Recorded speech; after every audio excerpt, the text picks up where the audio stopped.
Back in January of 2025, I ordered a SuperStation One Founders Edition, and roughly 17 months later, a box has finally landed on my desk. This is the SuperStation One, a genuinely fascinating piece of hardware.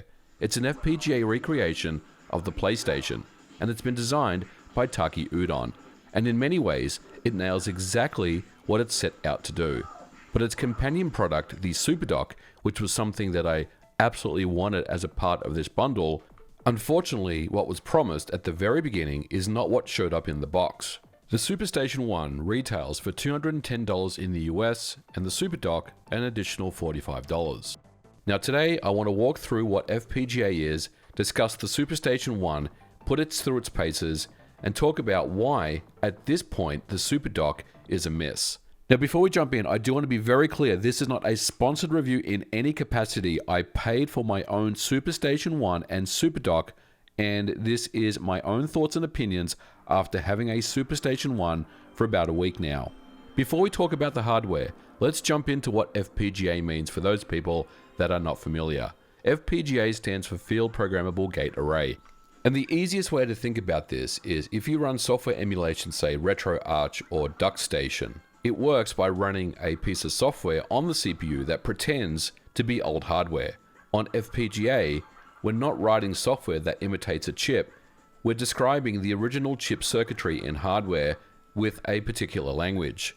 So instead of approximating a PlayStation's GPU and CPU in code, we're simply rebuilding those components gate for gate in a reconfigurable silicon. Now, many people don't like the name hardware emulation, but FPGA is absolutely hardware emulation. But the big payoff is timing, accuracy, and latency. Because logic runs in parallel the way real hardware does, we typically get cycle accurate behavior and almost zero input lag. And this is the whole appeal of the MiSTer project and the SuperStation One. It's not magic, it's not smoke and mirrors, but it is typically more accurate than software emulation. So let's talk about the SuperStation One. Under the hood, this is essentially a consoleized MiSTer. It's running the same FPGA fabric the community has been developing for years, which means that it not only runs the PlayStation One, but the Sega Saturn, N64, Mega Drive, Super NES, NES, all the arcade cores, all the computer cores. And if we look at the FPGA aspect in a vacuum, the SuperStation One is excellent. It's shaped like a PS1. And we're talking about the redesigned model that Sony released in the year 2000. I mean, it's almost literally the same. If you put the SuperStation One next to a real PS1, the footprint is near identical. Same compact rounded edges, and roughly the same width and height. And the SuperStation One has matched that footprint almost exactly. It's injection molded, and the build quality is generally pretty good. Although I will say that the power button does rattle a little bit on my system. But other than that, this is a pretty good build quality. One detail that I really appreciate is the inclusion of a remote control, which allows you to navigate the MiSTer on-screen menu from your couch without needing to plug in a keyboard or a USB pad in your lap. For a living room console, this is exactly the type of quality of life touch that makes the product feel good. Unfortunately, at this time, the remote control cannot power on or off the SuperStation One. Internally, the SuperStation One is built on an Intel Cyclone 5 SoC FPGA with 128 MB of SD RAM, which is the largest module currently available, and it boots off a 64 GB micro SD card, and it even includes an M2 SSD slot on board. It's powered by USB over C, but I should mention you don't get a USB-C power supply, you just get the cable. One of the areas where the SuperStation One genuinely stands apart from the competition is the wide range of video outputs directly connected to the hardware without any type of door-to-board add-on. Of course, we get the de facto HDMI out, which can connect the SuperStation One to any modern device, including my Checkmate display here going via HDMI. But there's also more. The analog suite, you get a VGA port, which can output standard RGB. There's also a breakout for component cables.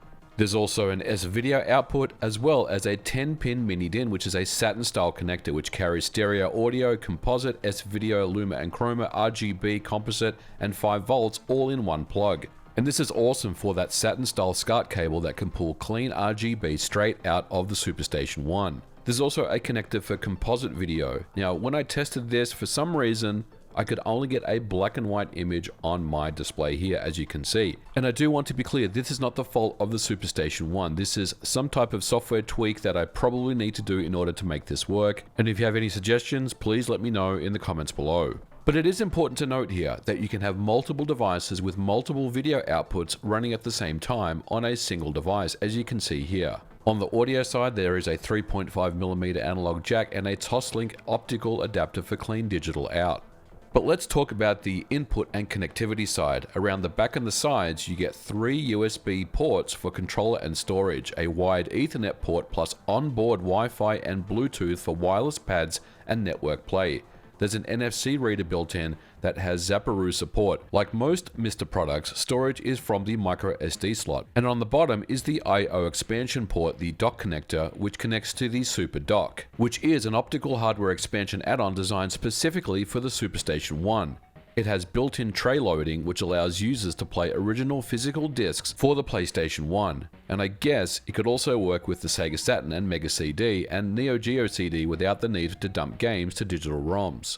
And we'll definitely come back to this piece here shortly. But let's talk about the PlayStation ports that are on the front of the SuperStation One. These ports are also known as snack ports, which stands for Serial Native Accessory Converter. This allows us to plug original PlayStation 1 peripherals straight into the FPGA and have them communicate over native serial protocol, exactly the same way they did in 1995 on original hardware. Which means you can also connect things like Namco gun cons and PlayStation mice, as well as original DualShock controllers. The SuperStation One gives us dual front snack ports, as well as 2 original memory card slots, just like a real PlayStation wired directly to the PlayStation 1 core. But there is a current issue that I'm seeing. PlayStation 1 controller support is specific to the PlayStation 1 core. In other words, if you want to use it to control the menus, it simply won't work. But of course, this is not the end of the world. You still get the remote control bundled with the system in order to do that.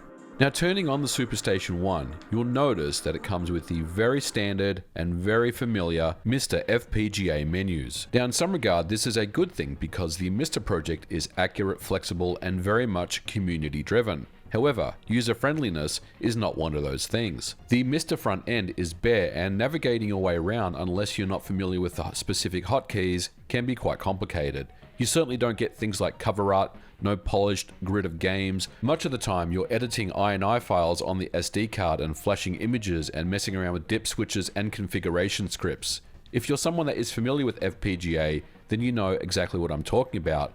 But if you're a casual user who bought a SuperStation One to have an out-of-the-box living room experience, I'm sorry to tell you that it's going to be a steep learning curve. However, all is not lost here because a new front end known as console mode is currently being developed that sits on top of Mr. to hide all that complexity. We're talking about things like cover art and clean game libraries, easy settings, and the kind of experience you'd come to expect from a finished console rather than a hobbyist kit. And it's currently being developed by Taki Udon and the SuperStation One team. There is a public GitHub repo where Taki's team takes bug reports and feature requests, and the first major release has landed in June of 2026. But I have to be very clear here. Console mode is very much a beta. As it stands right now, the build that I'm using is limited to 1080p over HDMI with no analog output yet. So console mode is definitely the right idea, and it's clearly the future of the platform, and it's improving fast, but it is not finished. And I wouldn't recommend that you should buy this console to expect a slick experience there on day one. It's certainly coming, but it's just not quite there yet. Now let's address some of the elephants in the room. First thing is the wait. The pre-orders opened in January of 2025, and the Founders Edition, which is what I ended up pre-ordering, was $149, and the original target was a Q3 2025 launch, which did not happen. Now, to be fair on Taki Udon, much of this was probably out of his control. He was very candid about it and called 2025 the most stressful year of his life. There were component shortages, manufacturing, logistical nightmares, there were tariffs that by his own account hit a huge chunk of the US customer base that they had already paid, and this is a difficult position to be in for a small operation. Units finally started shipping right at the tail end of 2025. Batch 1 and Batch 2 went out, and reception on the console has been mostly positive. But the rollout has been staggered, and the reason why it took so long for my system to finally show up is the SuperDock. On paper, the SuperDock is a dream accessory. It clips onto the bottom of the SuperStation One and adds a real optical drive, 4 extra USB ports, and an M.2 SSD bay. And the whole point of it is using physical media, the ability to drop in an actual disc and play it without any dumping, any ripping to the SD card first. For me and many others, this was the whole goal, to really complete that recreated modern PlayStation 1 experience in the living room. And there's no real way to sugarcoat this. This is a big miss. The optical drive functionality of the SuperDock is not working for anyone. In January of 2025, there was a time extension article where the dock was first teased. And at the time, it was confirmed by Taki Udon and reported that PlayStation 1 discs would be included by default thanks to a forked version of existing PS1 FPGA cores. When my unit arrived last week, the SuperDock was not functioning. Now, I wasn't sure if this was an issue with mine, so I reached out to the community and they confirmed that the SuperDock functionality is currently not available. Now, Taki Udon has confirmed that the SuperDock functionality will be available on console mode version 1.3, but unfortunately there's no ETA on when that will be made available. This is a meaningful departure from what was communicated from the start. Now, to be fair, Taki Udon has shown off preliminary disc loading for Sega CD, Sega Saturn, and even PC Engine without dumping. But we're talking about tech demos on Twitter, which is not the same thing as a finished product that's in my living room that I can use as of today. I also do have a concern about the SuperDock tray as well. It's very, very flimsy, as you can see here. I am genuinely concerned with the number of times that this thing will actually eject and reinsert without this tray falling apart. It is very, very flimsy. I'm not sure if it's just my unit, but this is definitely a weak point as far as the dock is concerned. So in conclusion, where does that leave us? Well, the SuperStation 1 as a console in a vacuum, I can definitely recommend. It's $210. The build is fantastic. It nails the PS1 form factor, and the analog video options are best in class for a MiSTer device with the native snack peripheral support. It's the exact kind of authenticity that I want to see. As an FPGA PlayStation, it delivers on those fronts, and of course, the accuracy of the games is very, very good.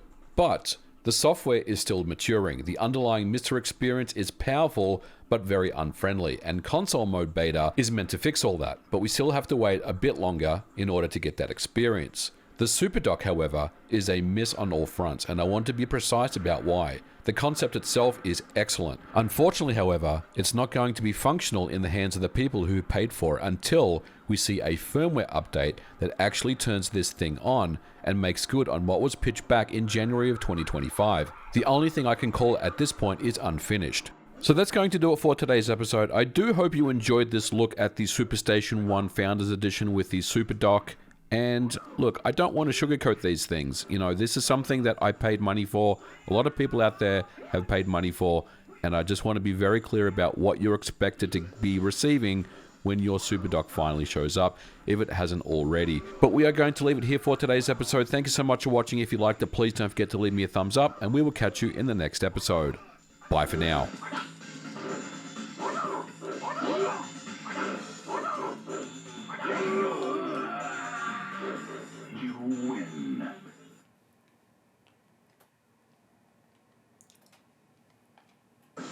Round one, fight!